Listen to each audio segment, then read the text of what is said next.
The city smelled like exhaust and burnt coffee, even at 7 in the morning. Olivia Carter stood at the floor-to-ceiling window of her corner office on the 43rd floor, watching Chicago wake beneath a sky the color of old dishwater. December 24th. The day circled on every calendar, marked in every planner, dreaded in every quiet moment, when the noise of ambition couldn't drown out memory. Her reflection stared back at her in the glass, a woman who looked like she had won everything and felt like she had lost more. 38 years old, CEO of Carter Dynamics, a logistics firm her father had started in a garage 30 years ago. She wore a charcoal suit tailored to perfection, heels that added 3 inches to her 5'6" frame, and an expression that suggested she hadn't slept well in months. She hadn't. The office around her spoke of success in a language only other successful people understood. Minimalist furniture. Abstract art that cost more than most people's cars. A desk made of reclaimed wood and brushed steel, always immaculate because she never left papers lying around. Control. That was the aesthetic. That was the life. Her phone buzzed against the desk's surface, a sound like a wasp trapped under glass. She turned from the window, the movement practiced efficient. Every gesture in her life had become a choreographed efficiency. Walk, turn, reach, answer. No wasted motion. No wasted time.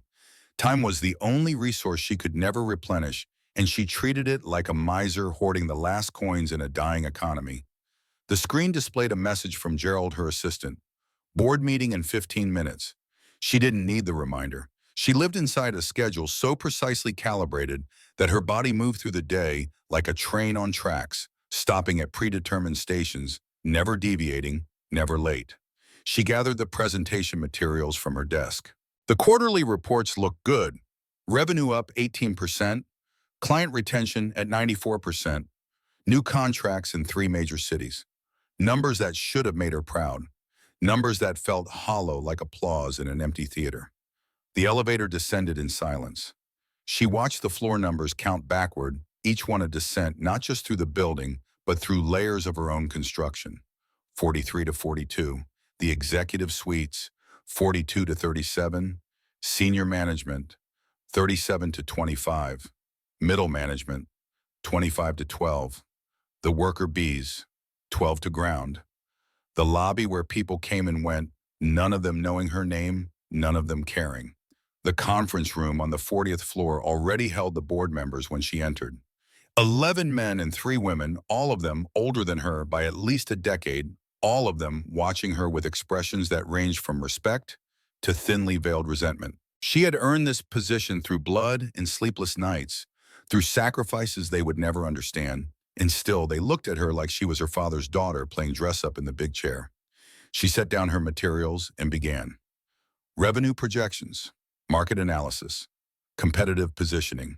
She spoke with the confidence of someone who had rehearsed every word, anticipated every question, prepared for every possible objection. The presentation lasted 40 minutes. Not a single board member interrupted. When she finished, the room held that particular silence that meant no one wanted to be the first to speak. Finally, Marcus Wellington, the oldest member of the board, a man who had been her father's friend and who now looked at her like a disappointing investment, cleared his throat. His voice carried the weight of money older than the furniture in the room. Impressive numbers, Olivia. Your father would be proud. The words landed like a slap disguised as a compliment. Everything always came back to him. Her father, the ghost who haunted every boardroom, every decision, every moment of doubt at 3 in the morning when she wondered if she was enough. She smiled, the professional smile, the one that showed no teeth, revealed no emotion, promised nothing. Thank you, Marcus. We're positioned well for Q1. Another board member, Patricia Chen, leaned forward. Patricia had voted against Olivia's appointment 3 years ago and had never let her forget it. What about the charity initiative, the Christmas drive? Olivia had anticipated this. Patricia always found the soft targets, the places where business blurred into sentiment, where numbers couldn't protect you. The drive is on schedule. We've collected donations from 1,500 employees and matched them dollar for dollar. The delivery is set for tonight. We'll hit every family on the list before midnight. Patricia's expression didn't change. Skepticism lived in the set of her mouth, the slight narrowing of her eyes. That's ambitious. Christmas Eve logistics in a snowstorm. Olivia's jaw tightened imperceptibly. She had learned not to let them see the cracks. We've planned for weather contingencies. The route is optimized. The drivers are experienced. It will work. The meeting ended 20 minutes later with handshakes and hollow wishes for happy holidays. Olivia gathered her materials and walked back to her office, feeling the weight of their gazes on her back even after the conference room door closed. They were waiting for her to fail, some of them hoping for it. She couldn't give them the satisfaction. Back in her office, she stood at the window again. The sky had darkened to the color of old bruises, snow beginning to fall in lazy spirals. Chicago looked almost beautiful under the softening filter of precipitation. Almost. The city never quite achieved beauty. It achieved presence. Weight. The kind of place that pressed down on you until you either pushed back or got buried. Her phone buzzed. This time it was a personal message. From Ryan, the man she was supposed to meet tonight. The blind date that felt more like a business transaction than a romantic possibility. His message was brief, casual, in a way that suggested he didn't understand the effort it had taken her to agree to this in the first place. Still on for tonight, Antonio's at 8. She stared at the message for longer than necessary. Ryan was a venture capitalist, 39, divorced, one kid he saw on weekends. She had learned these facts from the dating app profile her assistant had secretly created for her 3 months ago. Gerald meant well. He worried about her in the way assistants worry about bosses. They actually like the ones who work too hard and smile too little and spend holidays alone in offices that smell like air conditioning and old ambition. She had matched with Ryan 2 weeks ago. Their messages had been polite, intelligent, completely devoid of chemistry. But chemistry wasn't why she had agreed to meet him. She agreed because Laia had told her 6 months ago after a charity gala where Olivia had stood alone by the bar while everyone else danced, that loneliness wasn't a virtue. Leia was her only real friend, another CEO, another woman who understood the cost of the corner office. Olivia typed a response. Brief, professional, the way she typed everything. Yes, see you then. She hit send and immediately felt the familiar twist of anxiety in her stomach. Dating. She had forgotten how to do it. Or maybe she had never known. Her 20s had been consumed by business school and entry-level positions where she worked twice as hard as the men around her for half the recognition. Her 30s had been the climb. The relentless, exhausting climb to prove she deserved the name on the door, the chair at the head of the table, the respect her father had earned through decades of work, and she was expected to command through sheer force of will. Romance had been a series of brief encounters that ended when the men realized she wasn't going to sacrifice her career for their comfort. She didn't blame them. She had made her choice. But choices have consequences, and consequences have a way of showing up on Christmas Eve when the office is empty and the only sound is the hum of heating vents and your own breathing. Her father would have been 73 today. The thought arrived unbidden, unwelcome, undeniable. She pushed it away, but it clung like smoke, filling the spaces between her thoughts. He died 10 years ago. Christmas Eve. A heart attack in the parking garage of this very building, found by a security guard making rounds. She had been 28, working late on a presentation that seemed important until the phone call came, and suddenly nothing was important except the things you never said and the time you never spent and the calls you didn't answer because work was waiting. Her mother blamed her, said so at the funeral, said so every Christmas card she sent, the ones Olivia stopped opening 5 years ago. Some wounds don't heal. Some bridges once burned leave nothing but ash and the memory of crossing. She looked at her watch, 2 in the afternoon, 6 hours until the date. She had work to do, always work to do. The charity drive needed final coordination. The truck routes needed verification. The employee bonuses needed approval signatures. Work was the engine that kept the train moving. Stop the engine and you notice how quiet the track is, how empty the cars, how alone you are in the momentum. Her phone rang. The landline. Gerald's voice came through the speaker, apologetic in advance. Ms. Carter, I have the weather service on line 2. They're saying the storm is tracking faster than expected. Heavy snow starting around 6. She closed her eyes briefly. Of course. Nothing could be simple. Nothing could go according to plan. Put them through. The conversation lasted 8 minutes. The meteorologist was professional, factual, unhurried. The words accumulated like the snow he was describing. 6 to 8 inches, possible whiteout conditions, roads hazardous by 7, travel not recommended after 8. Olivia thanked him and hung up. She stood very still doing the calculation every CEO learns to do. Risk versus reward, responsibility versus possibility. Cancel the deliveries and disappoint 100 families who are counting on Christmas morning. Proceed as planned and risk the safety of drivers, the liability of accidents, the optics of putting profit before people, even in charity. She made the call she always made. Move forward, adapt, overcome. Her father's words repeated so often they became her own internal monologue. She spent the next 2 hours on the phone with logistics coordinators, rerouting trucks, adding backup drivers, securing chains and salt and emergency supplies. By 4:30, she had a plan that might work. Might. The word carried all the weight of uncertainty, all the risk of failure. At 5, she left the office.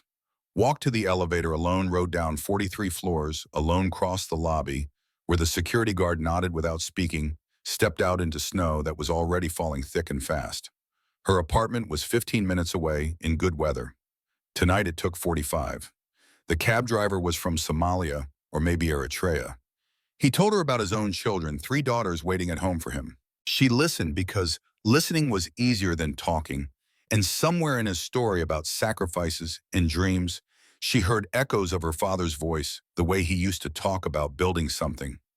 From nothing, about the weight of responsibility, about how success costs more than anyone tells you when you're starting out. Her apartment was cold in the way expensive places are cold when no one lives in them, only exists there between obligations. High ceilings, hardwood floors, windows that overlook the lake, dark now under the storm. She had bought it 3 years ago, right after the promotion. 3,200 square feet, 2 bedrooms, 2.5 baths, a kitchen she never cooked in, a dining table that had never seated more than 2 people and usually seated none. She stood in the living room, still wearing her coat, and felt the silence press against her ears. This was success. This was winning. This empty space with beautiful furniture and no photographs and no warmth. She forced herself to move. Shower, change, dress for the date. She chose carefully the way someone prepares for battle. A black dress, simple but elegant. Heels that made her legs look longer. Minimal jewelry. She studied herself in the bathroom mirror and saw a stranger.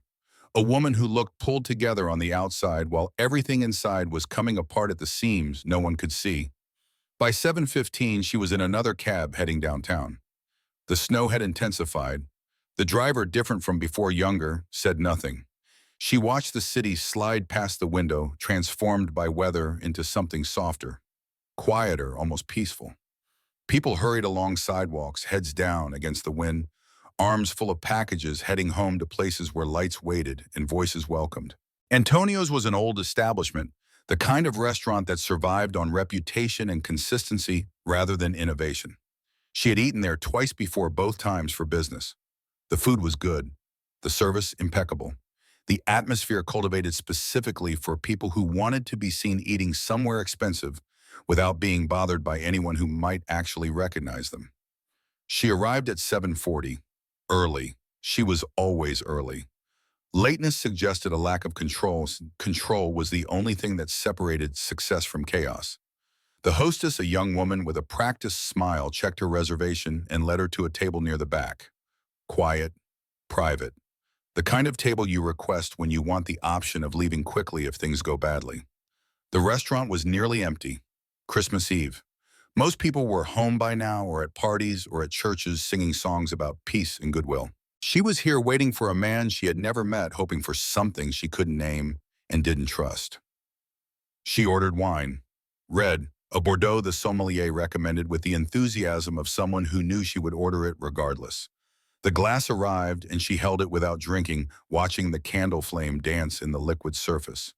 Her phone buzzed. She knew before looking what the message would say. Some part of her had been expecting it all day, the way you expect disappointment when you've trained yourself not to hope for anything better. Ryan's message was short, efficient, the text equivalent of a form letter. Sorry I can't make it. Something came up with my kid. Rain check. She read it twice. The words didn't change. She set the phone down and picked up the wine glass, taking a slow sip. The wine was good, expensive, wasted on this moment, this table, this evening that had collapsed before it began. She should leave. The smart thing would be to pay for the wine, call a cab, go home to her empty apartment and her empty life, and stop pretending that anything would ever change. But she stayed. Some stubborn part of her refused to surrender the evening completely. She would finish the wine. She would sit here in this quiet corner and let Christmas Eve happen around her without her participation. And tomorrow she would wake up and do it all again, because that was what she had built her life to do. The restaurant was warm, almost too warm after the cold outside. She removed her coat, draping it over the empty chair across from her. The chair Ryan would have occupied if he had come. If he had cared enough to prioritize a blind date with a woman he had never met over whatever else demanded his attention. She looked around the room. Couples leaned toward each other over candlelight. A family in the corner, grandparents and children, the kids restless with excitement. An older man dining alone reading a book between courses. Lives intersecting briefly in this space, all of them carrying stories she would never know. The door opened, bringing a gust of cold air and swirling snow. She glanced up reflexively, some part of her, still hoping, despite everything that Ryan had changed his mind, that he was walking through that door, that the evening might still salvage itself into something resembling normal. But it wasn't Ryan, it was someone else entirely. A man in a worn coat, snow dusting his shoulders, his face flushed from cold, or exertion, or both. He stood just inside the entrance, looking around with an expression that mixed uncertainty and determination, like someone who had convinced himself to do something difficult and was still convincing himself not to turn around and leave. Their eyes met for a half second across the restaurant. She looked away, back to her wine. Not her concern, not her evening. Just another stranger moving through the same storm, carrying his own disappointments, heading toward his own failures or successes or whatever waited at the end of the path he had chosen. She heard his footsteps approach, the sound of boots on hardwood, slightly awkward, uncertain of direction. She didn't look up, didn't want to make eye contact again, didn't want to acknowledge the shared space, the shared experience of being alone in a place designed for togetherness. The footsteps stopped at her table. She felt his presence before she saw him, the way you sense someone standing too close in a crowded elevator. She looked up, ready to tell him the seat was taken, the reservation was for someone else, he had made a mistake. His eyes were kind. That was her first thought. Not handsome, though he wasn't unattractive. Not confident, though he carried himself with a certain quiet dignity. Just kind. The kind of eyes that suggested he had seen difficult things and chosen gentleness anyway. His voice was apologetic, almost embarrassed. "Sorry I'm late." He slid into the seat across from her before she could respond. Just sat down, placing his worn coat over the back of the chair, his hands rough and calloused in the candlelight. He looked at her with those kind eyes and smiled, and she felt something shift in the evening, some subtle change in the air pressure that made everything that came before seem like preparation for this unexpected moment. She blinked, confused. Her mouth opened to correct him, to explain that he had made a mistake, that this wasn't his table, wasn't his date, wasn't his evening. But something stopped her. Maybe it was the wine, maybe it was loneliness. Maybe it was the fact that Ryan had canceled and this man, whoever he was, had shown up, and showing up counted for something in a world where most people didn't bother. Her voice, when it came, was quieter than she intended. "It's okay, I was starting to think no one was coming."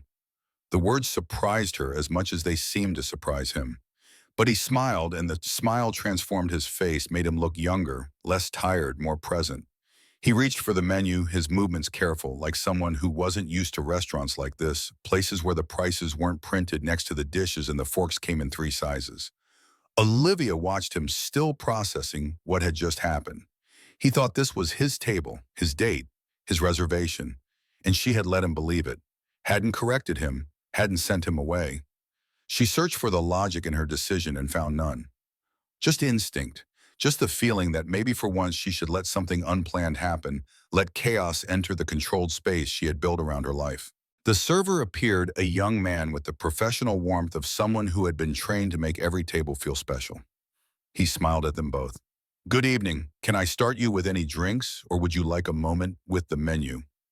The man across from her hesitated. She could see him calculating prices. He couldn't see, wondering what was acceptable to order, what would mark him as out of place. She spoke before he could struggle through the decision. "We'll start with the wine. The Bordeaux, please. 2 glasses." The server nodded and disappeared.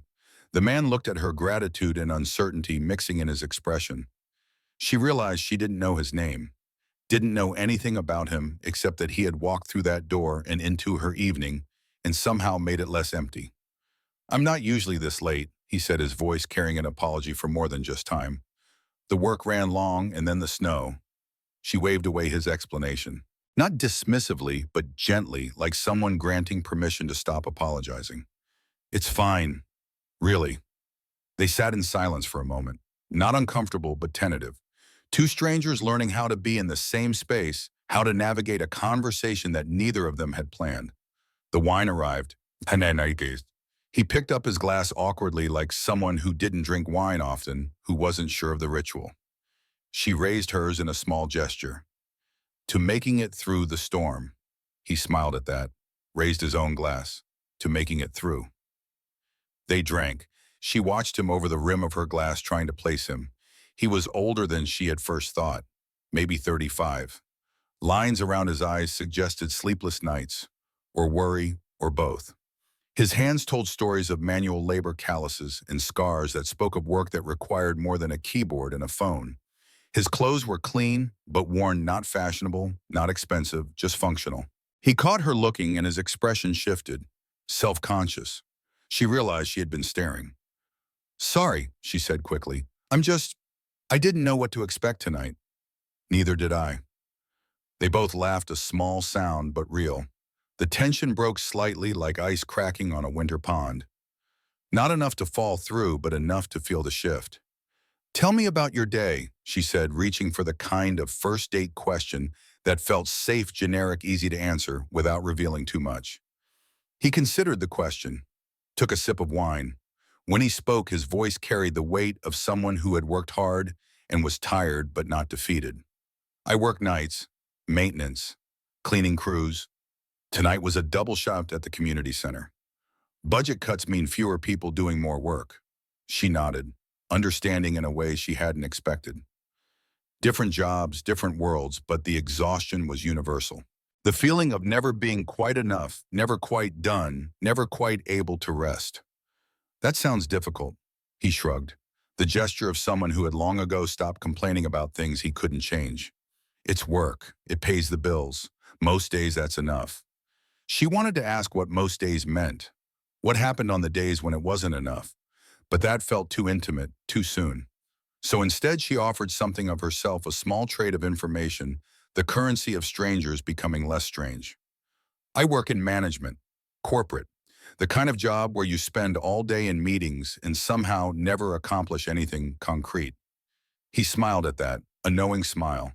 The smile of someone who had worked jobs where accomplishment was measured in floors, mopped trash, collected, surfaces cleaned, tangible results that disappeared the next day and had to be done again.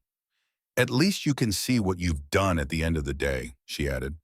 "That's true, though it doesn't feel like much sometimes." The server returned, ready to take their order. Olivia glanced at the man across from her, then back at the server. "Can we have a few more minutes?" The server nodded and retreated. The man looked relieved. She had bought him time. Time to scan the menu, to find something that fit whatever budget he was calculating in his head, to avoid the embarrassment of ordering wrong or asking questions that revealed how unfamiliar he was with places like this. They talked more. Small things at first. The weather, the city, the strange emptiness of Christmas Eve when you are not surrounded by family. She learned he had lived in Chicago his whole life, that he knew the neighborhoods she only drove through, that he volunteered at the community center where he worked, helping with youth programs when he wasn't cleaning. She told him about her work, carefully omitting the title, the corner office, the board meetings. She described it as management because that was technically true and because she didn't want to see his expression change the way it always changed when people learned she was a CEO. The way they suddenly became more careful, more formal, more distant. He asked about her interests outside work. The question caught her off guard. Outside work, as if such a concept existed in her life. She searched her memory for hobbies, activities, things she did that weren't directly tied to business or obligation. I used to read, she said finally, novels, back in college. I don't have much time now. What kind of novels? She thought back, years back, to the girl who had stayed up late in her dorm room, devouring stories about other lives, other worlds, other possibilities. Literary fiction mostly, the kind that makes you think, the kind that stays with you after you finish. He leaned forward, slightly genuinely interested. Do you have a favorite? She did. She could see the cover in her mind. The book she had read 3 times, the one she still owned, buried in a box in her closet beneath other boxes she never opened. The Remains of the Day. Have you read it? He shook his head. No embarrassment, just honesty. Tell me about it. So she did. She talked about the butler who dedicated his life to service, who prioritized duty over love, who reached the end of his life and wondered if his choices had been worth the cost. As she spoke, she heard her own life in the summary, the parallels so obvious, she wondered if he could hear them too. When she finished, he was quiet for a moment. Then his voice soft but certain. That sounds like a sad book. It is, but it's beautiful too. The sadness makes the beauty mean more. He nodded slowly like someone considering an idea he hadn't encountered before. The conversation shifted. He told her about his daughter. The words came with love so clear it transformed his face. She was 7. Loved to read, went to the library every Saturday and checked out the maximum number of books allowed. Olivia felt something warm in her chest. A father who took his daughter to the library, who encouraged reading, who made time despite working double shifts and coming home exhausted. She sounds wonderful. She is. She's everything. The way he said it, not as hyperbole, as fact, as the organizing principle of his entire existence. Olivia had never been someone's everything, had never been anyone's priority in the way this daughter clearly was his.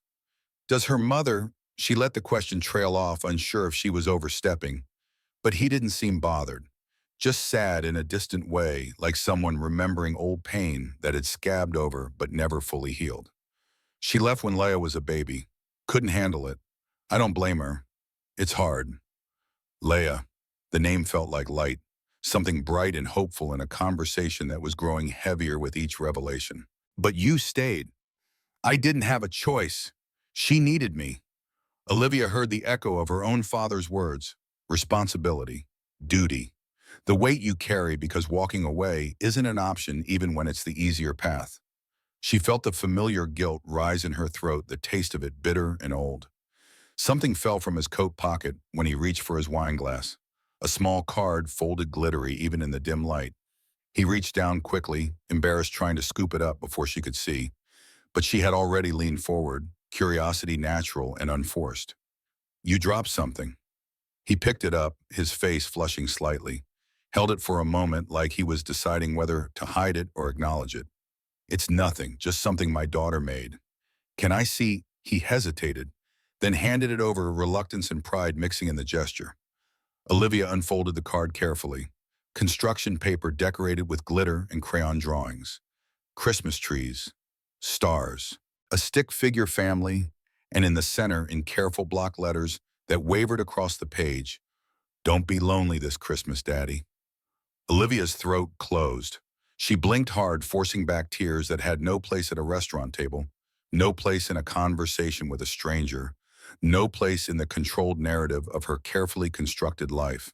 But they came anyway, burning behind her eyes, threatening to spill.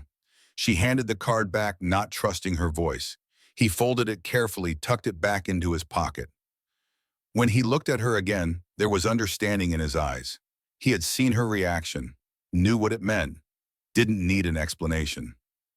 She worries about me, he said quietly. Thinks I need someone. Do you? The question came out before Olivia could stop it. Too direct, too intimate.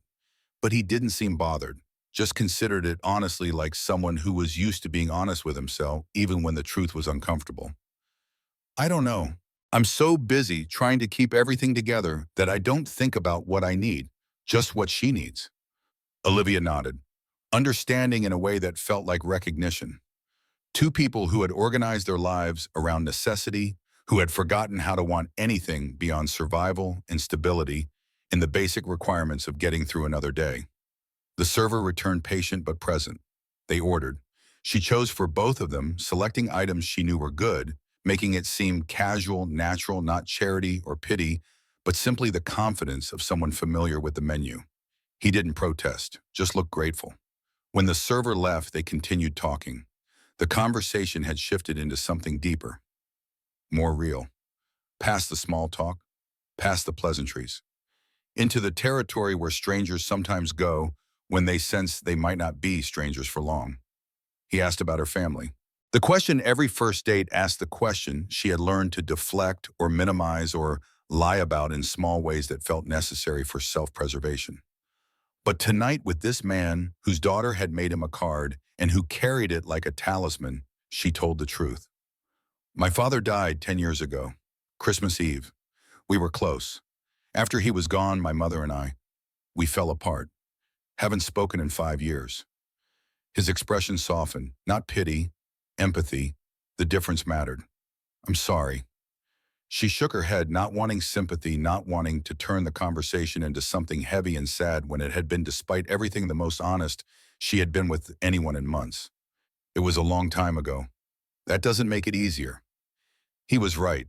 Time didn't heal wounds so much as teach you to walk with them, to carry the weight without collapsing, to function despite the pain that never fully faded. Their food arrived. They ate slowly, the meal becoming secondary to the conversation. He told her about his childhood, growing up in the same neighborhood where he now raised his daughter. His parents both gone now, his mother to cancer, his father to a construction accident, the kind of losses that arrive in working-class families like tax bills. Expected, inevitable, the price of living. She told him about her father's business, how it had started small and grown, how he had worked 16-hour days, weekends, holidays, how success had cost him his health and eventually his life, how she had inherited both the business and the guilt. Guilt. He asked the question gently, like someone opening a door carefully, unsure what was on the other side. I was working late the night he died. He called me 3 times. I saw the calls, but I was in a meeting. I thought I'd call him back after. By the time I got to the hospital, she couldn't finish. Didn't need to. He understood. The shape of regret was universal. The specific details changed, but the weight was always the same. You couldn't have known. My mother thinks I should have. She's probably right. He put down his fork, looked at her with an intensity that made her uncomfortable because it felt like being seen, really seen in a way she hadn't experienced in years. Your mother is wrong. You were living your life, working, trying to build something. That's not a crime. That's not a failure. That's just being human. Something cracked in Olivia's chest, some wall she had built between herself and the world. She felt it fracture, felt the cold air rush in, felt the vulnerability she had spent a decade avoiding. She changed the subject, asked about his work at the community center, what he did beyond cleaning. He told her about the kids he helped, the after-school programs, the food bank, the small ways he tried to make the neighborhood better when he wasn't just trying to survive it. His voice changed when he talked about this work, became animated, purposeful. She realized he wasn't just cleaning floors. He was building something too, just different from what she built. Smaller maybe, but more immediate, more human. Why do you do it? She asked. The volunteer work, on top of everything else. He considered the question, took a sip of wine. When he answered, his voice was quiet but certain. Because someone did it for me once. When I was a kid, when things were hard, a teacher stayed late to help me with homework, gave me books to read, made me believe I could be more than my circumstances. I'm just paying it forward. Olivia felt something shift in her understanding of success. She had spent her entire adult life chasing a definition that involved corner offices and quarterly returns and respect from people who barely knew her name. This man across from her, in his worn coat and calloused hands, had found a different definition. One that involved kids learning to read, and families getting food, and communities becoming marginally less broken. That's beautiful. He shrugged, uncomfortable with praise. It's just what needs doing. They finished their meals. The server cleared the plates. Neither of them ordered dessert. The evening was moving toward its natural conclusion, the point where decisions had to be made about what came next, if anything came next, if this was goodbye or the beginning of something. Neither of them had planned.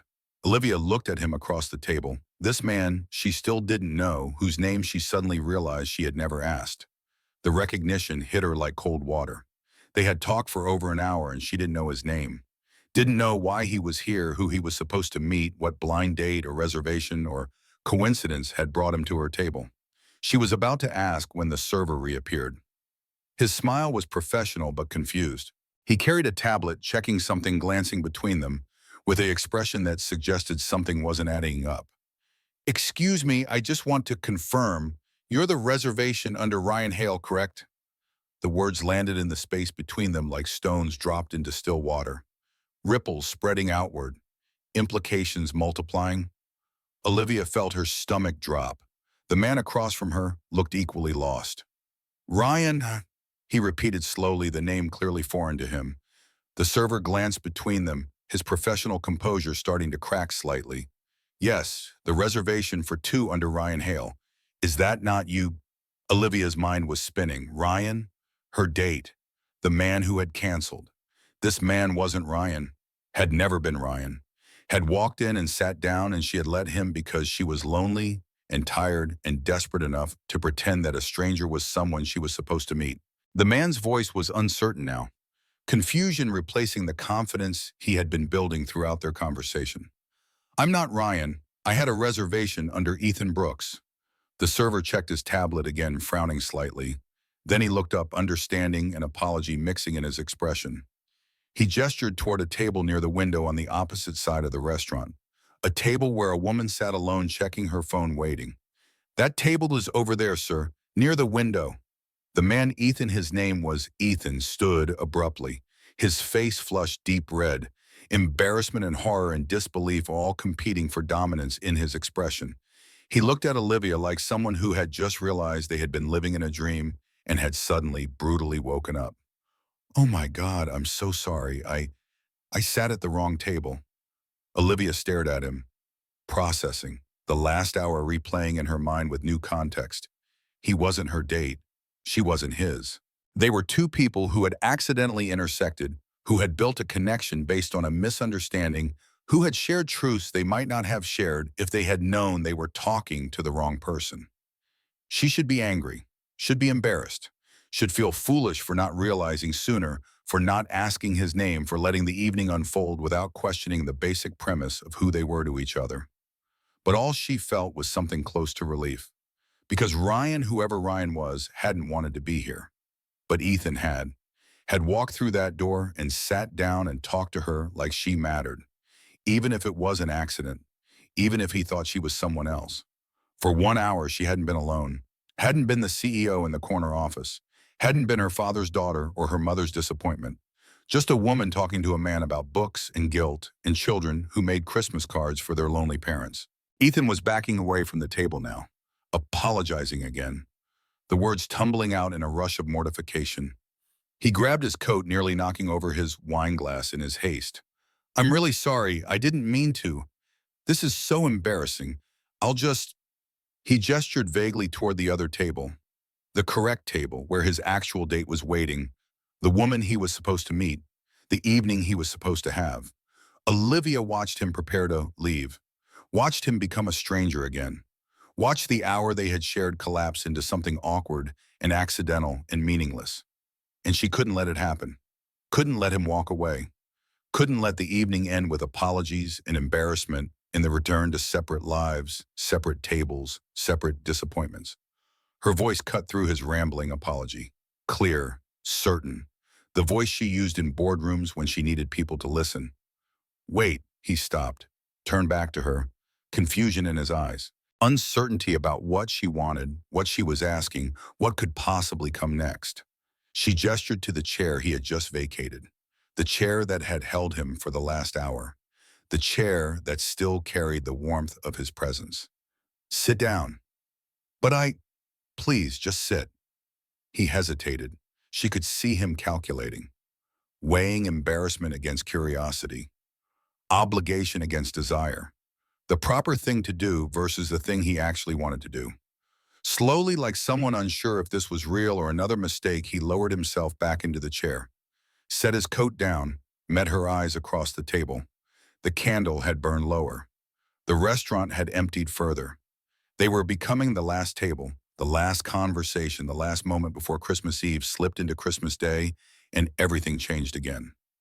Olivia folded her hands on the table, steadied her voice, acknowledged the truth they both now knew. Ryan's not coming. He sent me a message an hour ago. Ethan winced, apology and understanding mixing in his expression. I'm really sorry. I didn't mean to crash your date. I know. They sat in silence for a moment, the weight of the misunderstanding settling between them, but also something else, something neither of them wanted to name, but both of them felt. The hour they had spent talking, the truths they had shared, the connection that had formed despite, or maybe because of the accident that had brought them together. Olivia's voice was softer now, vulnerable in a way she rarely allowed herself to be. Honestly, I'm glad you sat down. He blinked, surprise replacing embarrassment.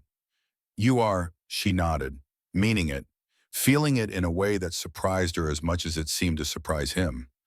I was about to leave, spend Christmas Eve alone again, order takeout, watch movies I've seen 100 times, pretend it was fine, but then you walked in and she paused, searching for the right words.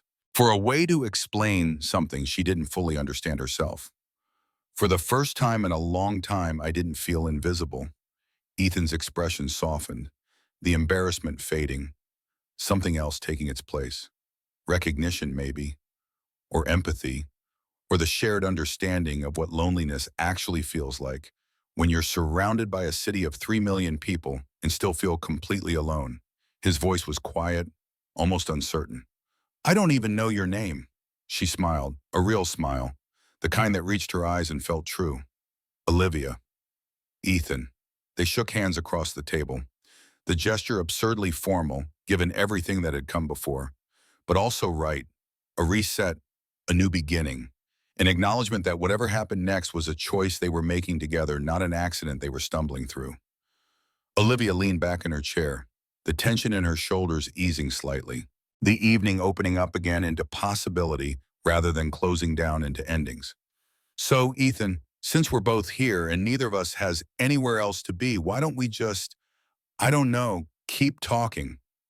He studied her face, looking for something, permission maybe, or confirmation that this was really happening, that she really wanted him to stay, despite the mistake, despite the confusion, despite every logical reason why this evening should end now, with polite apologies and separate exits.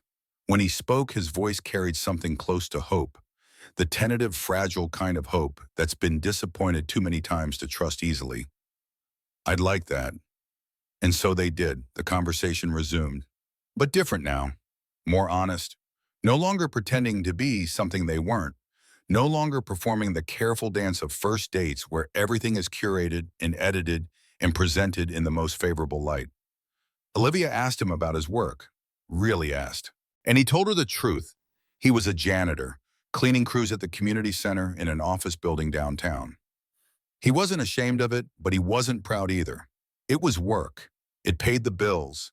It kept his daughter fed and safe, and in a home that was small but theirs. She listened without judgment, without the subtle shift in expression that people usually showed when they learned someone cleaned floors for a living. She just listened, and when he finished, she offered her own truth. I'm a CEO. He blinked, processing. She could see him reassessing everything, the way she had ordered wine without checking prices, the way she carried herself, the expensive dress, the quiet confidence that came from years of making decisions that affected hundreds of people. Of what? A logistics company, Carter Dynamics. It's not exciting. We move things from point A to point B. We just do it efficiently. Ethan nodded slowly. She waited for the change. The distance that usually appeared when the people learned about the gap between them. The sudden formality.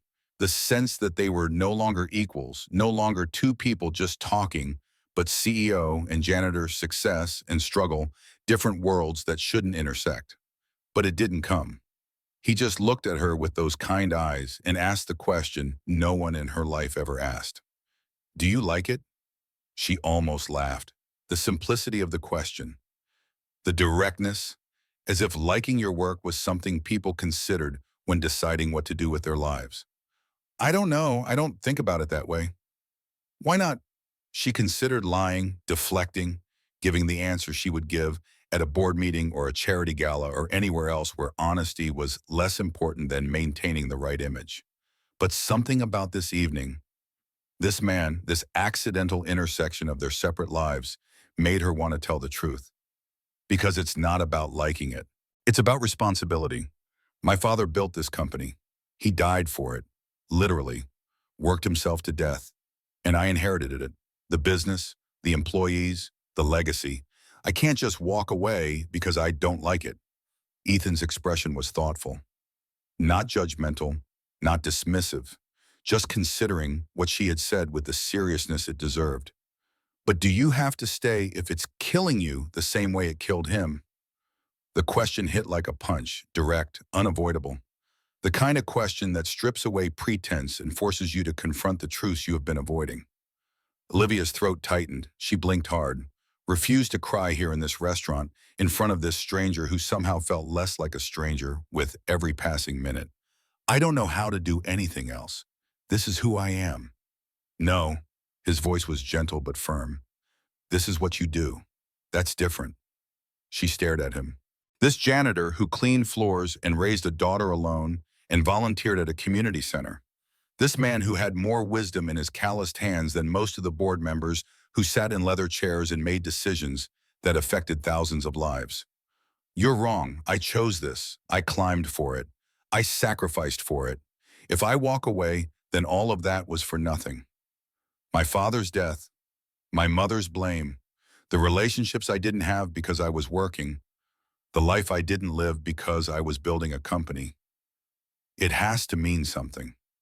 Ethan leaned forward, not touching her, but close enough that she could feel the warmth of his presence, close enough that his words carried weight. It already means something. You built something. You employ people. You provide for families. That matters. But it doesn't have to be the only thing that matters. It doesn't have to consume everything you are. She looked away, out the window at the snow falling thicker now. Chicago disappearing under white. The city becoming something softer, something less harsh, something almost beautiful in its transformation. My father used to say success costs more than anyone tells you when you're starting out. He was right, but maybe the cost is too high. Maybe you're allowed to say that. Am I? Her voice was barely a whisper. Am I allowed to say I'm tired, that I'm lonely, that I've built this perfect life and I hate it? Yes. The word was simple, certain. Permission she hadn't known she needed from someone she had just met. But somehow it mattered. Somehow hearing it from him, this man who understood responsibility and sacrifice, and the weight of carrying more than you can hold somehow, that made it true. They sat in silence. The restaurant had emptied almost completely, just them and one other couple finishing their meal across the room. The servers were beginning to clean, moving quietly, respectfully, giving them space, but also sending subtle signals that the evening was ending, that decisions needed to be made about what came next. Ethan pulled out Leia's card again, unfolded it carefully. The glitter caught the candlelight. He traced his finger over the words his daughter had written. Don't be lonely this Christmas, Daddy. She made this for me yesterday, told me I had to go on this date, had to really try. She worries about me, thinks I need someone.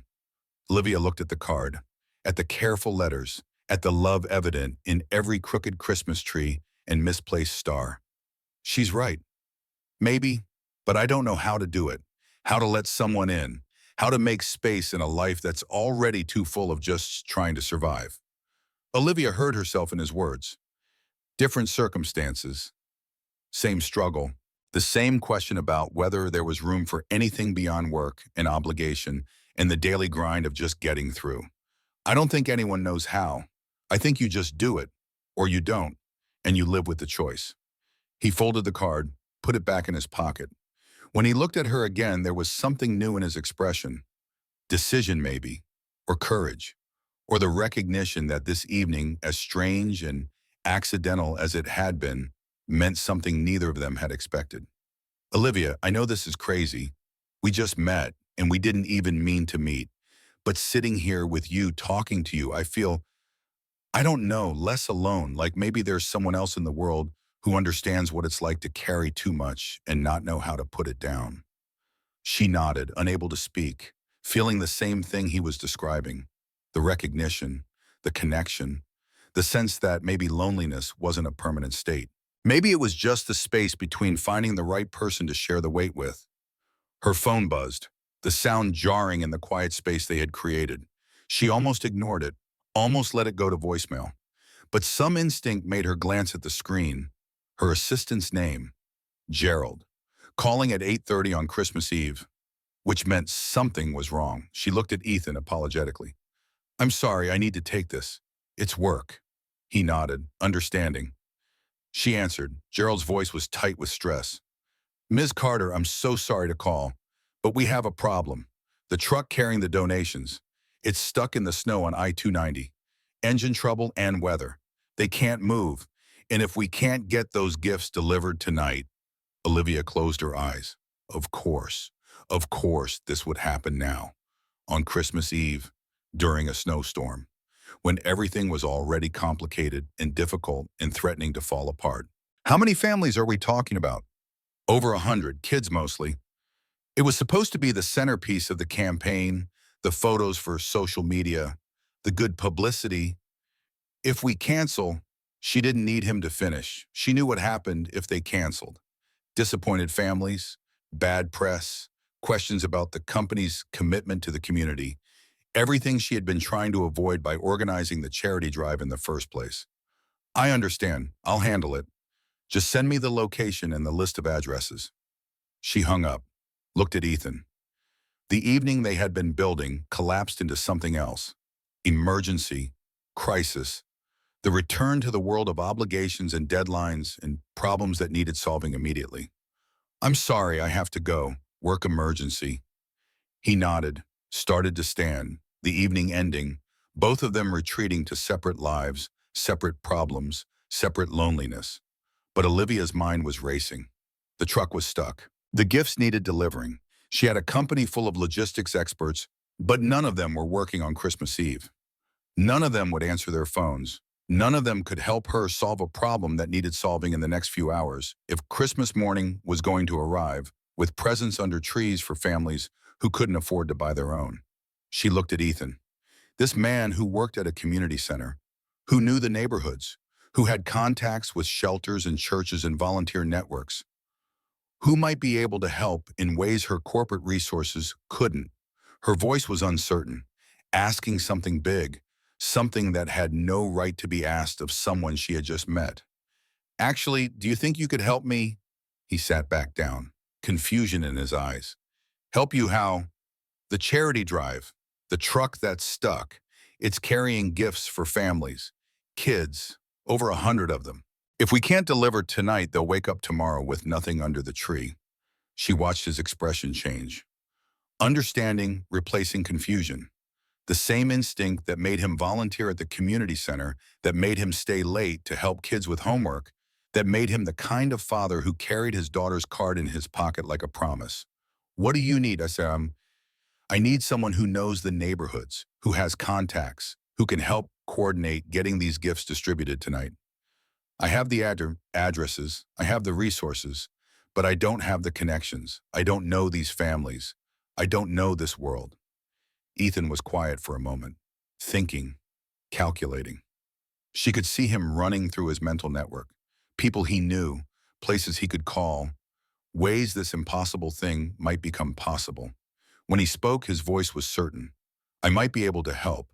The community center has a list of families we work with. Shelters, churches, volunteer networks. If you have the gifts and the addresses, we could organize something. Get them out tonight. Hope bloomed in Olivia's chest, fragile, tentative, but real. You do that on Christmas Eve when you have your daughter waiting. He pulled out his phone, started texting, planning, moving into action with the efficiency of someone who had spent his life solving problems with limited resources and tight timelines.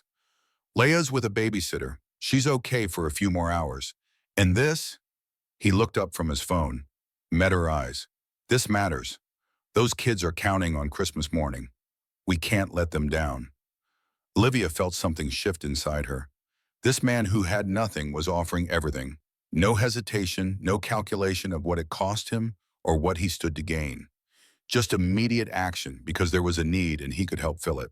For the first time in years, sitting in that restaurant with snow falling outside, and her perfectly planned evening collapsed into chaos. Olivia felt something she had almost forgotten. Purpose, real purpose, not quarterly earnings or board approval or the next promotion. Just the simple, direct purpose of helping people who needed help because it was Christmas Eve and children deserved magic even when life was hard.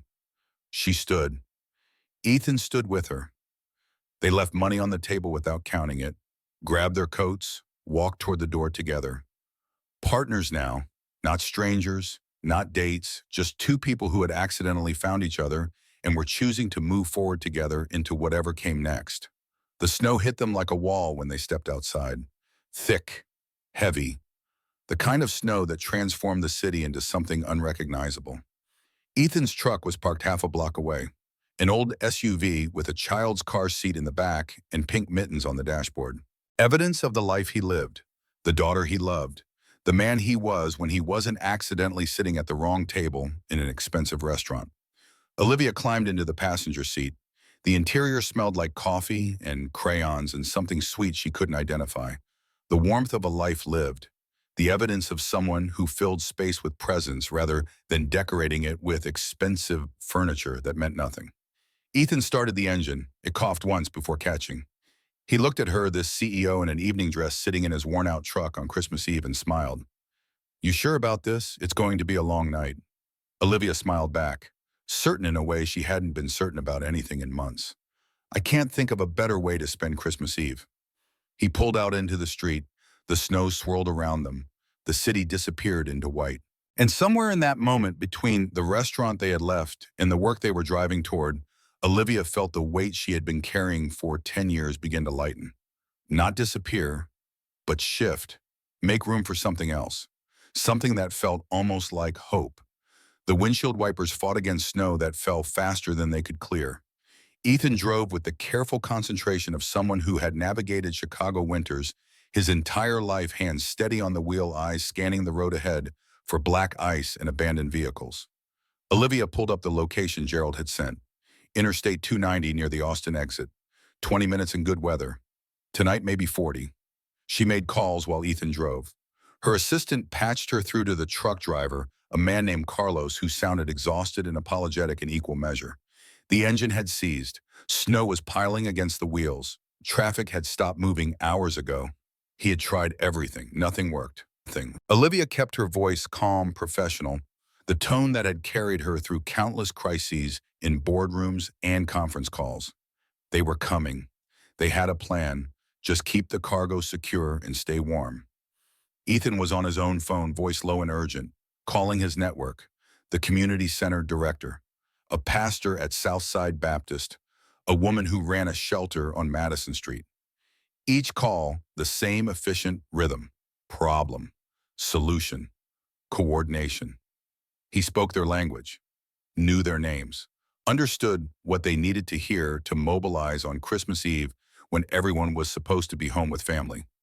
Olivia listened and felt something close to awe.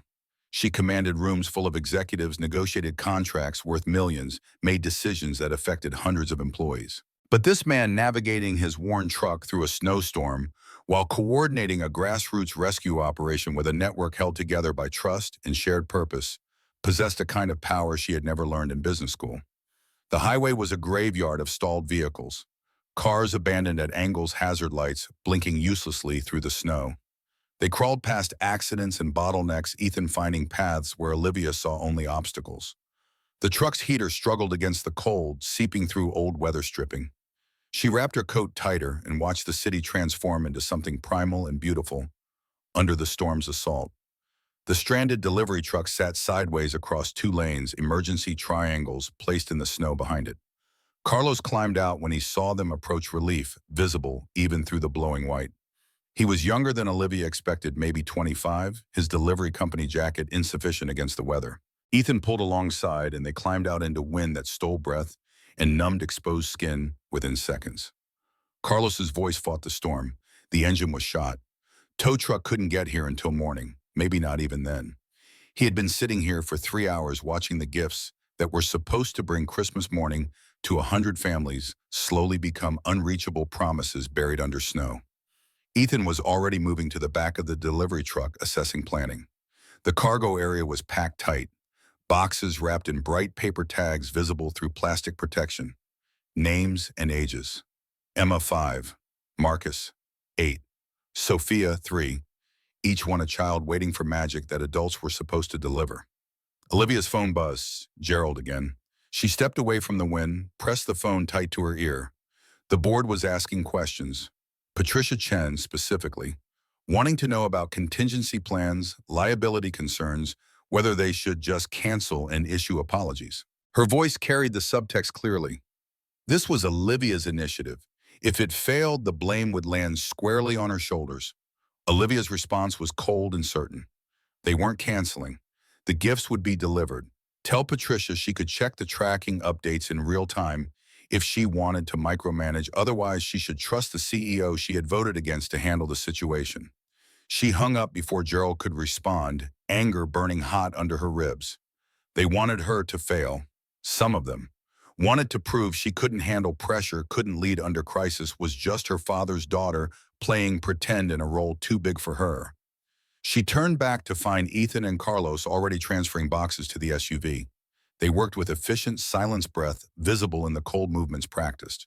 She joined them without asking, grabbing boxes, loading them into every available space. The back seat, the trunk, the passenger footwell. Each box represented a child, a family, a morning that would either hold wonder or disappointment, depending on whether three strangers could move faster than the storm. 20 minutes later, the SUV groaned under the weight. Boxes stacked to the ceiling and back, Olivia's seat pushed forward to accommodate the overflow. They couldn't take everything, not in one trip, but they could take enough to start, enough to prove it was possible. Ethan entered addresses into his phone while Olivia cross-referenced against Gerald's list, optimizing routes, clustering deliveries by neighborhood. The kind of logistics problems she solved daily in abstract spreadsheets suddenly made concrete and urgent. Numbers becoming addresses, becoming homes, becoming families, depending on strangers to keep promises. The first house was a duplex in Austin Christmas lights, strung crookedly across a sagging porch, snow drifting against a chain-link fence. The address matched Maria Gonzalez, 3 children under 10. Ethan knocked gently, mindful of the late hour. The door opened slowly, cautiously. A woman appeared, maybe 30, but looking older. Exhaustion carved into the lines around her eyes. Recognition flashed across her face when she saw Ethan. Her voice trembled. She thought they weren't coming. Thought her kids would wake to empty space under the secondhand tree she had bought at a lot, giving away unsold inventory on Christmas Eve. She had been trying to figure out how to explain it, how to tell them Santa had forgotten their address this year. Ethan carried boxes inside while Olivia waited by the truck, feeling suddenly intrusive on this private moment of relief and gratitude. When he returned, his expression had shifted, softer, more present. He told her Maria was working 3 jobs since her husband left. The community center helped with after-school care. Without it, she couldn't work, couldn't feed her kids. The math of poverty was simple and brutal. One missing piece collapsed everything. The second delivery took them south to Inglewood. A narrow house squeezed between vacant lots, windows glowing warm against the storm. An elderly man answered, hands shaking as he reached for the doorframe. His voice was thin, uncertain. He had forgotten he was on the list. Forgotten much lately. Age stealing memories faster than he could hold them. Ethan spoke his name. Mr. Patterson. The old man's face brightened with recognition. Ethan had helped him install a railing last month. The community center's maintenance volunteers. Small repairs for people who couldn't afford contractors and couldn't do the work themselves anymore.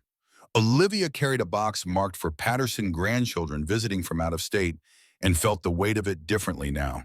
Not cargo, not logistics, just the physical manifestation of someone trying to prove they still mattered. That Christmas still had meaning even when your body was failing and your mind was slipping and everyone you loved lived somewhere else. As she set the box inside the doorway, she saw photographs on the wall, old pictures, men in work clothes standing beside construction equipment. Her breath caught. She recognized one of the faces. Her father, younger, grinning, standing next to another man who looked like a younger version of the person now standing in this doorway. Her voice came out, strange, distant. Did he work with Michael Carter? Mr. Patterson's eyes focused with sudden clarity, the fog lifting for a moment. He worked for Michael for 20 years. Best boss he ever had. Fair, honest, treated plumbers like partners instead of hired hands. He had come to the funeral, stood in back, too ashamed of his worn suit to sit closer. She had been surrounded by executives in expensive black and never noticed the workers in cheap polyester paying respects to a man who had respected them. Olivia's throat closed. She managed something that might have been thank you and retreated to the truck, vision blurring. Ethan followed, gave her space, started the engine and let the heat run while she composed herself. When she could speak, her voice was raw. Her father had built the business from nothing, started as a plumber himself, understood the value of people who worked with their hands because he had been one. But success changed things, changed him. Or maybe it changed how much time he had for the values he claimed to hold. By the end, he was always at the office, always chasing the next contract, always proving something to someone. And men like Mr. Patterson became names on payroll reports instead of people he stood beside in photographs. Ethan's response was quiet, certain. But he gave Mr. Patterson work, dignity, a way to feed his family. That wasn't nothing. Good bosses were rare. Men who remembered where they came from, even rarer. They drove to the next address. And the next, and the next. Each delivery a story. Each story a window into lives Olivia had known existed, but never truly seen. A young mother with a baby on her hip, barely 20, living in a shelter while waiting for subsidized housing. A father working night security, sleep-deprived, and grateful, trying to give his daughter a childhood despite the odds. A foster family taking in 6 kids, the parents exhausted and devoted in equal measure, making magic happen on a budget that would embarrass most people. At each door, Ethan knew names, knew circumstances, knew the networks of need and support that held these communities together when official systems failed them. Olivia watched him move through this world with the ease of belonging and understood that she had spent her entire adult life in rooms full of strangers who knew her title but not her name, while he existed in a community that knew him entirely. Near midnight, they stopped at a gas station. The fluorescent lights harsh after the darkness of driving. Ethan filled a thermos with coffee, so bad, it tasted like regret dissolved in hot water. Olivia accepted it anyway, wrapping frozen fingers around the warmth. They stood by the truck, snow falling gentler, now the worst of the storm passing. Ethan asked the question she had been avoiding. Why was she really doing this? Not the company answer, not the PR response. The real reason she was spending Christmas Eve delivering gifts to strangers when she could be home safe, warm, alone. Olivia watched snow accumulate on the truck's hood, trying to find words for something she barely understood herself. Her father had died working. Heart attack in a parking garage. Found by security. Alone. She had been in a meeting, seen his calls, decided they could wait. That choice was a scar she carried everywhere. A reminder that success meant nothing if it cost you the people who mattered. But there was more. After he died, after the funeral where her mother's blame landed like stones after the grief and guilt, an impossible weight of inheriting everything he had built, she had thrown herself into work. Became CEO not because she wanted it, but because she owed it. To his memory, to his sacrifice, to the employees depending on the Carter name, meaning something beyond just another corporate entity. 5 years of that life. 5 years of board meetings and quarterly reports, and proving herself over and over to people who measured her against a ghost. 5 years of waking up in an empty apartment and going to sleep in an empty apartment, and filling every hour between with work because stopping meant facing the silence. The unbearable silence of a life lived entirely in service to obligation. Tonight, standing outside a gas station on Christmas Eve, delivering gifts to families who had nothing she felt, something she hadn't felt since her father was alive. purpose beyond profit, connection beyond networking, the visceral satisfaction of direct action creating immediate good. No quarterly delay, no board approval needed, just need meeting help, meeting gratitude. Simple, pure, real. Ethan listened without interrupting.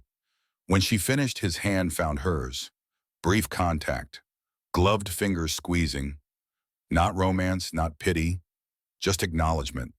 The shared understanding of two people who had organized their lives around responsibility and were beginning to wonder if they had paid too high a price. His phone buzzed. He checked it, and his expression tightened. The babysitter. Leia was asking for him. Having trouble sleeping? Worried her daddy wasn't coming home for Christmas. Ethan's guilt was visible. Physical. The kind that lives in hunched shoulders and averted eyes. Olivia told him to go. She could finish alone. Call a car service. Complete the remaining deliveries. He had done enough, more than enough. But he shook his head with the stubbornness of someone who finished what he started, regardless of personal cost. Just a few more stops. They were almost done. Leia would understand. She always understood. The words landed wrong, too familiar, too close to the justifications Olivia had heard her entire childhood. Just one more deal, one more meeting, one more late night. Her father promising presents while delivering absence. She almost said something, almost told Ethan that children didn't understand, they just adapted to disappointment until it became normal. But she stayed quiet, didn't have the right, didn't know his daughter, didn't know his life beyond this one strange evening. They finished the deliveries by 2 in the morning. The last box delivered to a shelter where children slept in rows on cots, dreams held in spaces between wire bed frames and thin blankets. The director, a woman with gray hair and iron determination, thanked them with tears she didn't try to hide. Magic was expensive. These boxes brought it to kids who needed it most. Driving back through empty streets, Olivia felt exhaustion settle into her bones. Good exhaustion, the kind that came from physical work and meaningful effort. Her feet ached from walking through snow. Her hands were raw from cold and cardboard. Her dress was ruined. And none of it mattered because somewhere in the city, 100 children would wake tomorrow to proof that someone cared. That Christmas still held magic, even when life was hard. Ethan drove toward her apartment building, following GPS directions she had given. The city looked peaceful under fresh snow, clean, renewed, like the storm had washed away debris and left only essentials. They rode in comfortable silence, too tired for conversation, both processing an evening that had started with blind dates and awkward mistakes and evolved into something neither had anticipated. Her phone buzzed. Gerald. She almost ignored it, but some instinct made her check. The message was brief but meaningful. All deliveries confirmed. Families already posting thank you messages. Patricia Chen had called personally to offer congratulations. The board was impressed. The initiative was being called a success. Olivia felt nothing. No satisfaction, no pride. Just the hollow recognition that board approval meant less now than it had 12 hours ago. Success had been redefined tonight by a man in a worn coat and families in modest homes and children who would never know her name but would remember Christmas morning as something good. Ethan's phone rang, the sound jarring in the quiet cab. He answered on speaker, one hand on the wheel. The babysitter's voice was tight with suppressed panic. She was sorry to call again, but Leia was really sick, fever spiking, crying for her daddy. She had given her medicine, but it wasn't helping. She didn't know what to do. Ethan's face drained of color. His voice stayed level through sheer force of will. He was coming. 20 minutes. Keep her cool. Water if she could drink it. He would be there soon. He hung up and his hands tightened on the wheel. White knuckles, jaw clenched. The careful control of someone who was terrified but couldn't afford to show it because showing it meant acknowledging how fragile everything was, how quickly the life you built could collapse, how little separated stability from crisis. Olivia's stomach twisted. The evening's momentum shattered against this new reality. A sick child, a panicking father, the sudden intrusion of real stakes into what had been, despite everything, a night insulated from genuine consequence. Her voice was immediate, certain. He should take her home first. Her apartment was 2 blocks away. He could drop her and go, save the time. But Ethan shook his head. Some instinct or need, or perhaps just the desire not to be alone with his fear. He asked, voice barely above a whisper, if she would come with him. Just for a few minutes. Just until he knew Leia was okay. He didn't want to face it alone. Olivia didn't hesitate, didn't calculate the implications or consider the boundaries being crossed. Just agreed. Because terror didn't respect social conventions and some moments demanded presence regardless of logic. Ethan drove faster now, urgency overriding caution. They reached his building in 15 minutes, a modest complex on the edge of Pilsen playground equipment, buried under snowlights in scattered windows where other lives unfolded in parallel to their own. He parked badly, engine still running, and ran toward the entrance. Olivia followed, high heels useless in the snow, coat inadequate against the wind that had picked up again. Inside, the hallway smelled like cooking spices and old carpet. Ethan's apartment was on the third floor. He took stairs two at a time. Olivia climbed behind, breathing hard, adrenaline overriding exhaustion. The door was unlocked. He burst through and the babysitter met them. Young college student, eyes wide with relief and residual fear. Leia was in her bedroom. Olivia heard crying even from the hallway. Not the demanding cry of a child wanting attention, but the weak, miserable sound of genuine suffering. Ethan disappeared into the room. Olivia stayed in the living room, suddenly aware she was intruding on something private and profound. The babysitter gathered her things, apologizing repeatedly. Olivia paid her double what Ethan probably had, pressed cash into her hands despite protests, and sent her home to her own Christmas Eve. Then silence, except for Ethan's voice through the bedroom wall, soft, soothing, the universal language of parents comforting sick children.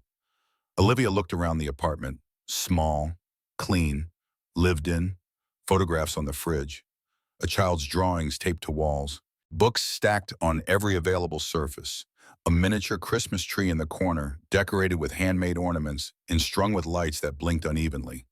This was home, real home, the kind that existed in presence and love rather than square footage and expensive furniture. Ethan emerged 20 minutes later, exhausted, relieved. Leia's fever had broken. She was sleeping. He had checked her temperature 3 times to be sure. Just a virus, just her body fighting something ordinary and treatable. But in the moment, with a sick child and no one to share the fear, ordinary threats felt existential.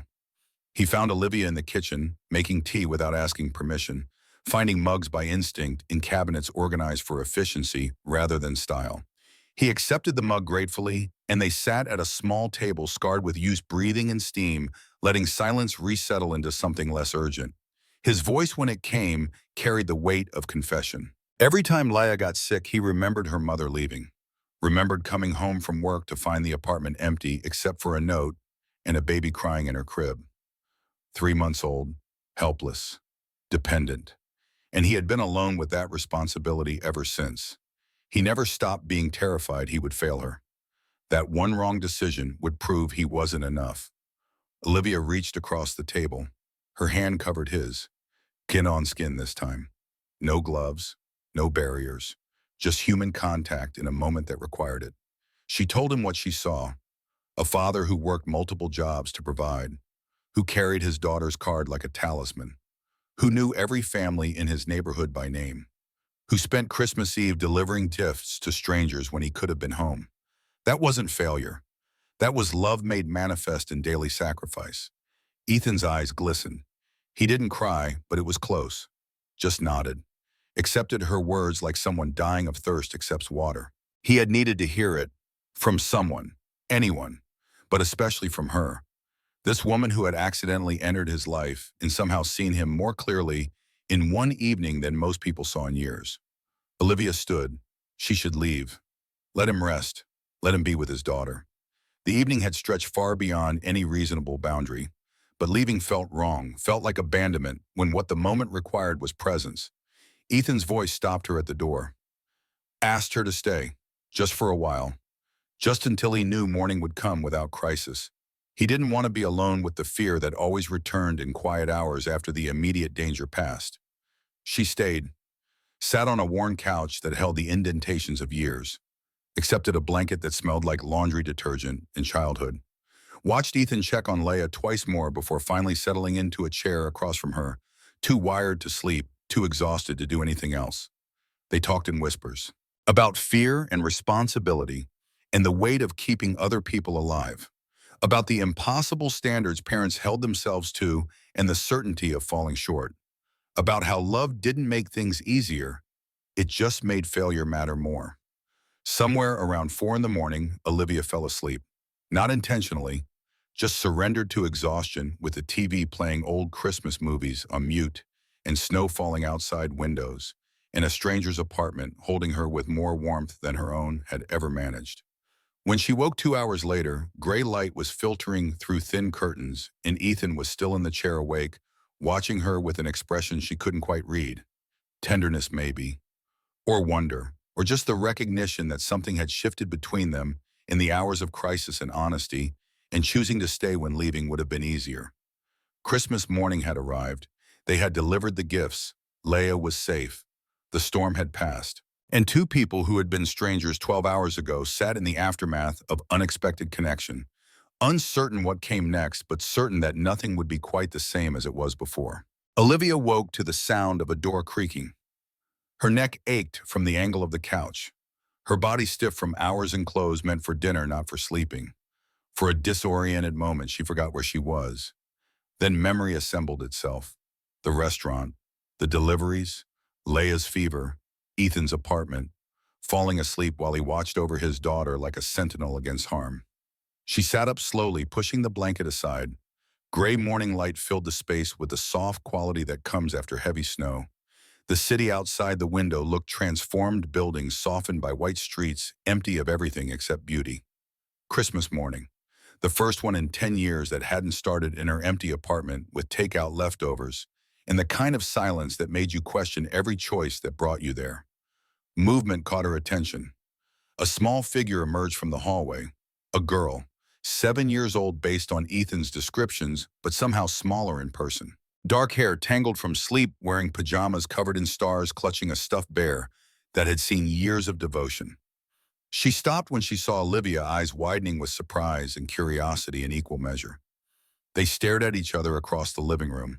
Olivia felt suddenly intrusive, an adult stranger in a child's home on Christmas morning, the wrongness of it evident even if the circumstances made sense. She should have left earlier, should have called a car service at 4 in the morning rather than surrendering to exhaustion, should have maintained boundaries that had been obliterated somewhere between the first delivery and Laya's fever breaking. The girl's voice was small, uncertain, but not afraid. More puzzled than threatened. "Who are you?" Olivia sat up straighter, trying to look less like someone who had spent the night on a couch in a stranger's apartment and more like someone who had a legitimate reason for being there. The effort felt absurd given the evidence. "I'm Olivia. I'm a friend of your dad's." Leia tilted her head, considering this information with the seriousness children bring to evaluating adults. Then her face brightened slightly. Fever clearly gone, energy returning. "Did you have a sleepover?" Something about the innocent question, the childish framework applied to a situation far more complicated than slumber parties and pillow forts made Olivia want to laugh. Or cry. She settled for a smile. Something like that.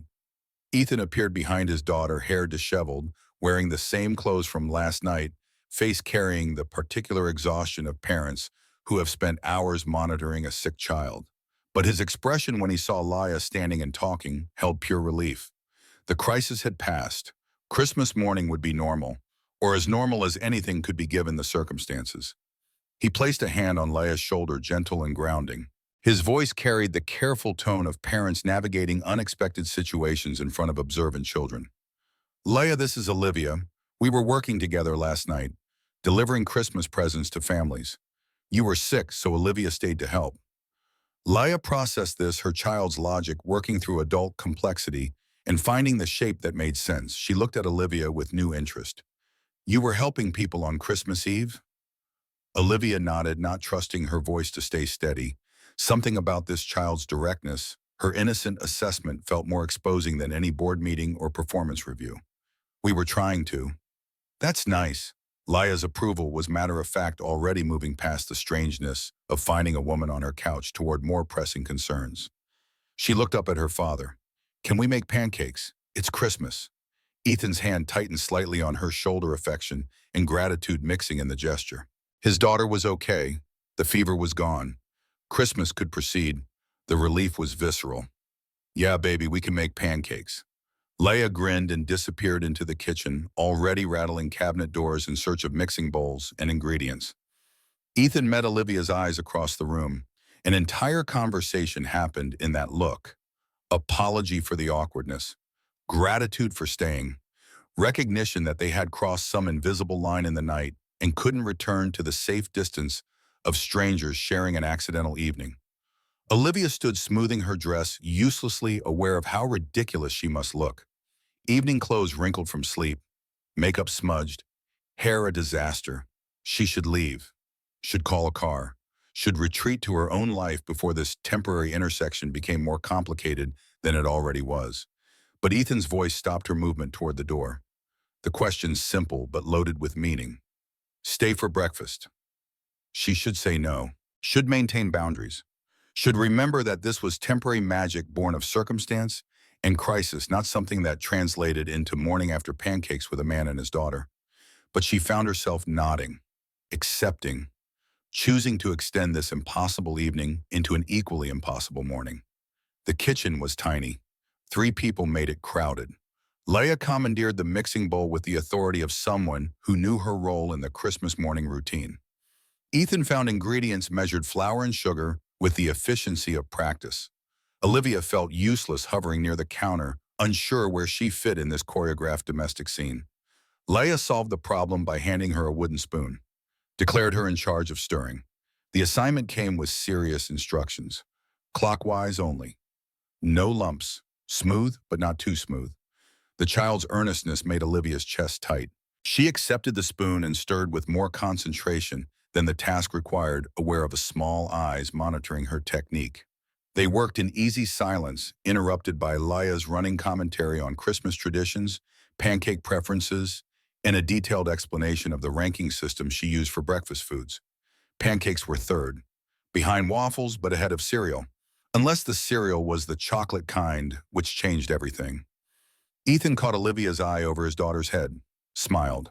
The kind of smile that suggested he knew exactly how absurd and perfect this moment was. A CEO in an evening dress stirring pancake batter in a kitchen smaller than her closet, while a 7-year-old provided culinary philosophy.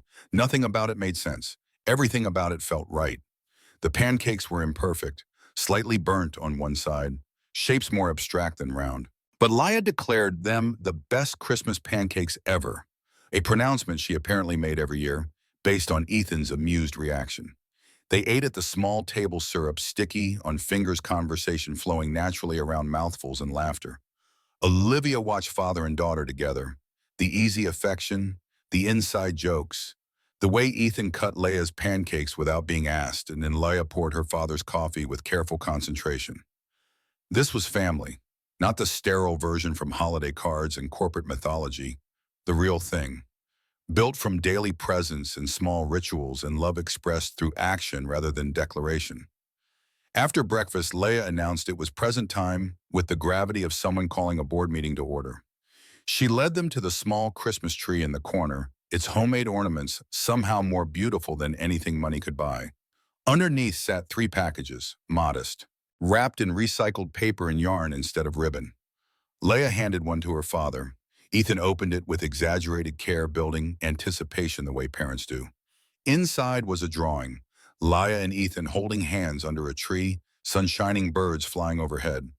The kind of art that belonged on refrigerators and in hearts. Ethan's voice was thick when he thanked her.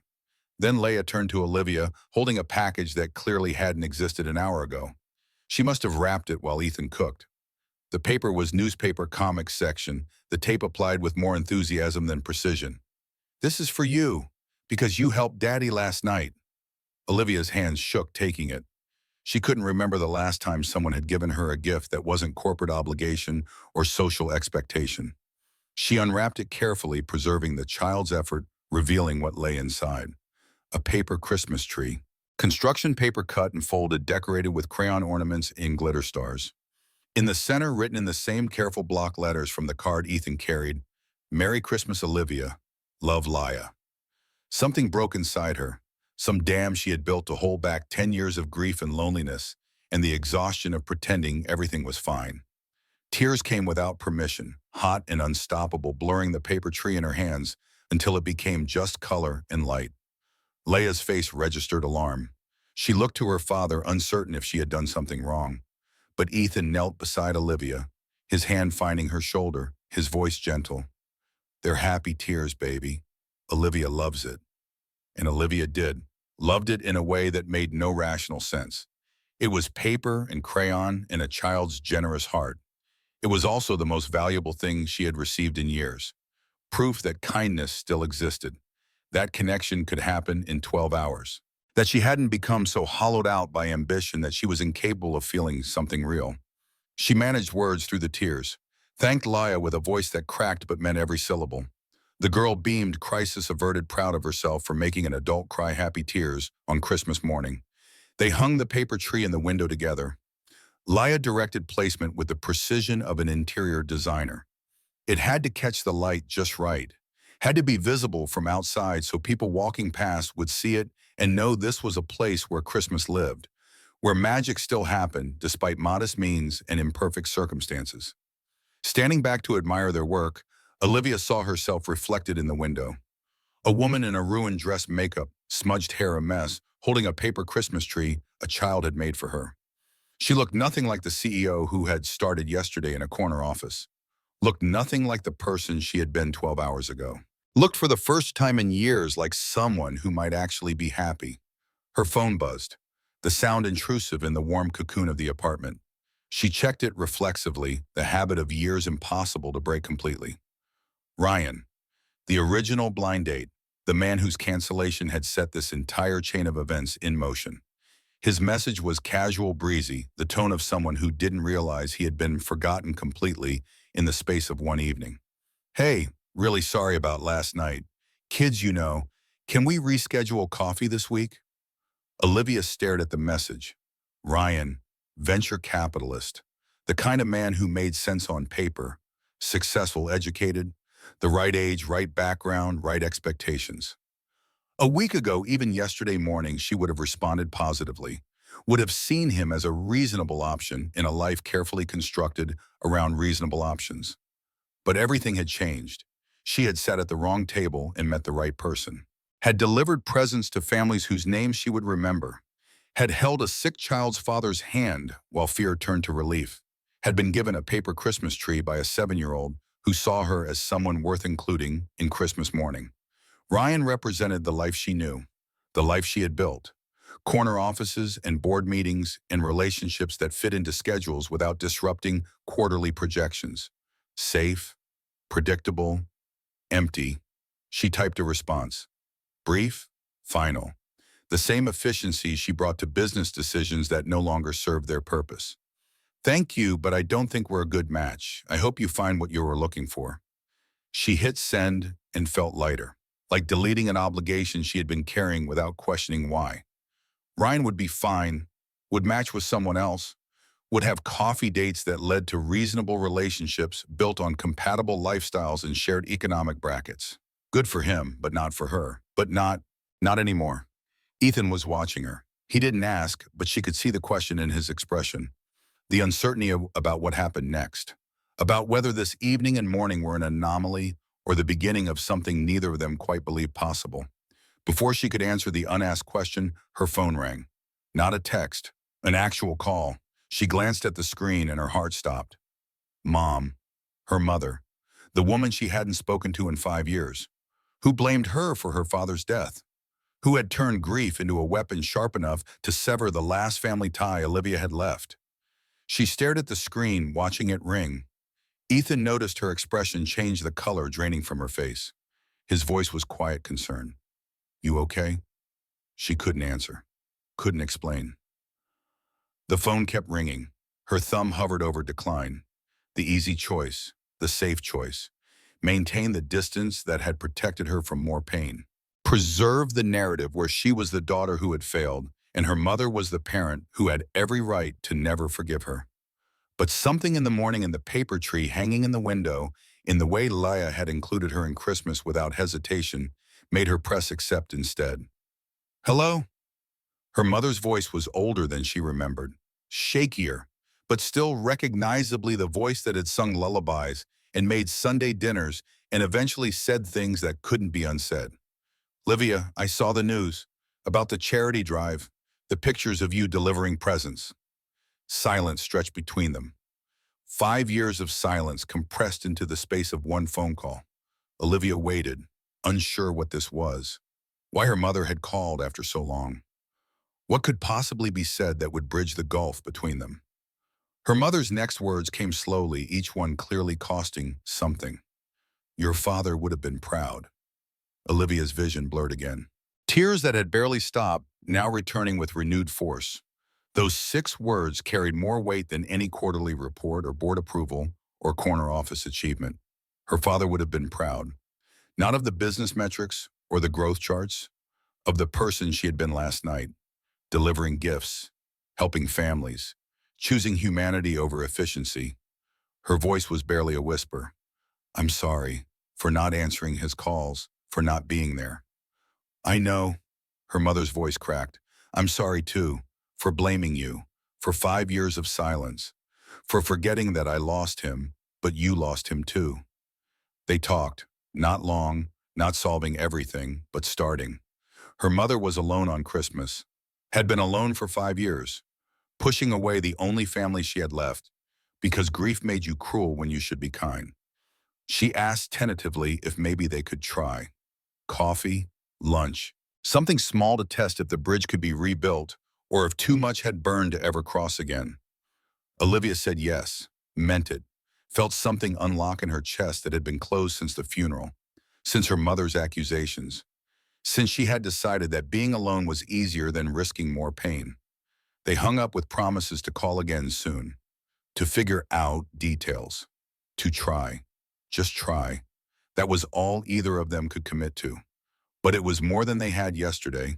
Olivia lowered the phone, looked at Ethan, who had given her space but stayed present, at Laya, who was playing with her presence, but glancing over periodically to make sure the adults were okay, at this makeshift family that had included her in their Christmas without question or condition. Her voice was steady when she spoke, certain in a way she hadn't been certain about anything personal in years. I don't want to go back. Ethan understood. Not back to her apartment, back to the life. The corner office, the board meetings, the careful construction of success that required sacrificing everything that made success worth achieving. So don't. The simplicity of it, as if walking away from a decade of climbing was as easy as deciding to. But maybe it was. Maybe the only thing that made it impossible was the belief that it had to be. I have responsibilities, people depending on me, a company to run. You also have a choice, to run it differently, to build something that doesn't cost you everything. Your father worked himself to death. You don't have to. The words landed like absolution, permission she had been waiting for from someone who understood sacrifice, who lived it daily, but who had somehow figured out that martyrdom wasn't the same as meaning. Laya appeared beside them, holding the paper tree that had fallen from the window. She handed it to Olivia solemnly. You should take this home, so you remember. Olivia accepted it, cradling it like something precious. Because it was a child's art, a stranger's generosity. Proof that Christmas morning could still hold a magic when you let go of controlling every variable and just let life happen. Thank you, Laya. I'll keep it forever. The girl smiled, then with the directness only children possess, asked the question adults dance around. Are you Daddy's girlfriend now? Ethan's face flushed. Olivia felt her own cheeks heat. They hadn't discussed labels, hadn't defined what 12 hours of accidental intersection meant beyond the immediate experience of it. Leia's question forced the issue into the open. Olivia looked at Ethan, at this man who cleaned floors and raised a daughter and knew every family in his neighborhood by name, who had sat at the wrong table and somehow been exactly the right person, who had shown her a different definition of success, one measured in relationships maintained, in communities served rather than revenue generated and positions climbed. Her answer was honest, for Laya, but also for herself, for Ethan, for whatever came next. I don't know yet, but I'd like to find out. Ethan's expression transformed. Hope and uncertainty and something deeper. something that looked like the beginning of believing in possibilities he had stopped believing in years ago. Leia accepted this answer with a child's pragmatism, shrugged, returned to her presence. Adults were weird, but if her daddy was smiling, actually smiling, not the tired smile he wore most days, but a real one, then this Olivia person was probably okay. The morning stretched into afternoon. Olivia should have left hours ago, should have returned to her apartment, changed clothes, pretended this was just an unusual Christmas Eve story she would tell at future dinner parties. But she stayed, helped clean up breakfast, watched a Christmas movie on a couch too small for 3 people but somehow fitting them all. Listened to Leia read from her new books with the dramatic flair of someone performing for an audience. At some point, normalcy reasserted itself. Olivia borrowed clothes from Ethan's limited selection, sweatpants and a t-shirt that swallowed her frame. She looked absurd, felt more comfortable than she had in years. Evening approached and Olivia finally called for a car. The day had to end sometime. Real life waited. Decisions needed making about what any of this meant beyond the bubble of one strange Christmas. At the door, Leia hugged her without prompting, small arms tight around Olivia's waist, the unself-conscious affection of children who decided you were safe and therefore worth loving. Olivia hugged back, breathing in the scent of syrup and innocence, feeling something fundamental shift in her understanding of what mattered. Ethan walked her downstairs. They stood in the building's entryway, snow falling light outside the day, ending in the same weather that had defined its beginning. He looked uncertain again, the confidence of the morning fading as reality intruded. So, this was unexpected. Yeah. They stood in the awkwardness of people who had shared crisis and honesty, but didn't have a framework for what came after. Ethan's hand found hers, rough calluses against her palm, the physical evidence of different lives, different choices, different worlds that had intersected for one impossible evening. Can I see you again? Not by accident, this time. Intentionally. Olivia smiled, the question she had been hoping for without knowing how to ask it herself. I'd like that, very much. They exchanged numbers, real ones, intentional contact information rather than accidental proximity. Made plans for coffee, nothing dramatic. Just 2 people choosing to continue exploring what had started at the wrong table on Christmas Eve. The car arrived. Olivia climbed in, still wearing borrowed clothes, still holding a paper Christmas tree, still feeling the weight of choices made and choices pending. She watched Ethan's building disappear as the car pulled away, the city returning to normal patterns, Christmas evening settling into the space between celebration and the return to routine. Her apartment was exactly as she had left it yesterday. Cold, empty, expensive. But walking through the door felt different now. She wasn't returning to prison, just to a space that needed reimagining, needed warmth and presence and evidence that someone actually lived there rather than just existing between obligations. She hung the paper tree on her window. It looked ridiculous. Childish art in an adult space decorated with intention and budget, but it transformed the room, made it less showpiece and more home. Proof that last night had been real. That change was possible, that she could choose differently going forward. Her laptop sat on the dining table, calling her back to work, to emails and reports and the machine that never stopped demanding attention. She opened it, scanned the messages that had accumulated while she delivered presents, and fell asleep on a stranger's couch and received a gift from a 7-year-old who barely knew her name. Most of it could wait, some of it couldn't. She spent 2 hours addressing urgent items, then did something she had never done in 10 years of running her father's company. She wrote an email to her leadership team, announced she was taking the rest of the week off. Not for emergency, not for crisis, just because it was Christmas and she was choosing presence over performance for once. The responses came quickly: confusion, concern, but also something else in a few messages. Respect, maybe even relief.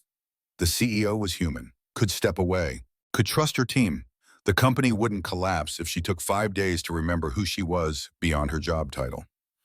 She closed the laptop, looked at the paper tree catching light from the city outside, made a decision that had been building since Ethan sat at the wrong table, and she let him stay.